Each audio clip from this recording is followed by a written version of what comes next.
Unha nova equivocación nas indicacións do GPS fixo que este camión estivese atorado máis de 24 horas na rúa Menorca en Nigrán. Un tráiler de máis de 15 metros que a vista está que non cabe por esa estreita rúa, pero como o navegador lle marcou, o camioneiro, ucraíno residente en Portugal, meteuse ata que xa viu que non había posibilidades de ir nin cara adiante nin cara atrás. Quedou atrapado entre o muro e a casa parroquial, polo que tivo que persoarse a policía local e o tráfico cortouse ata que puideron sacalo dali. Finalmente foi retirado, pero antes tiveron que descargar parte da carga con a axuda da carretilla elevadora dun veciño.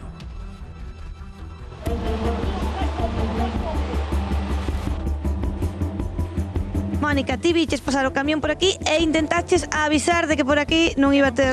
Exactamente, pero bueno, non me fixo caso, non me viu. O sea, chegou e meteuse aí á izquierda e continuou todo por aí adiante hasta que non deu pasado, xa quedou aí atravesado. Xa saliron os veciños a ver que pasaba, porque claro, veron as matrostedeses por estes camiños, pois chama atención, pero xa non había nin pa diante nin pa atrás, aquilo xa non había maneira de moverse.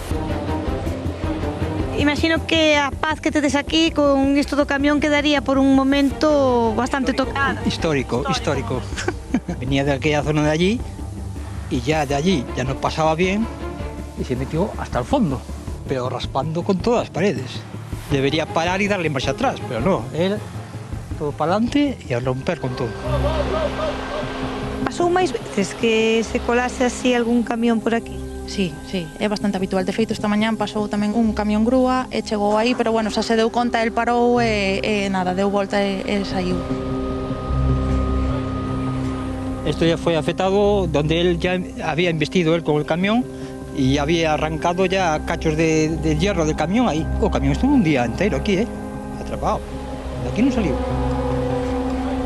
Teóricamente o GPS de camións lle mandou virar 2 veces á esquerda e o camioneiro pois meteuse polos camiños que lle mandou o GPS hasta que atorou ca casa rectorial. E a veces a sinalización vai adaptándose aos problemas que hai nas zonas. O GPS con unha grabación máis antigua que non se corresponde. Por meterse por aí non ten multa, podría ir por aí. O que pasa que é recomendación precisamente para que non queden atorados.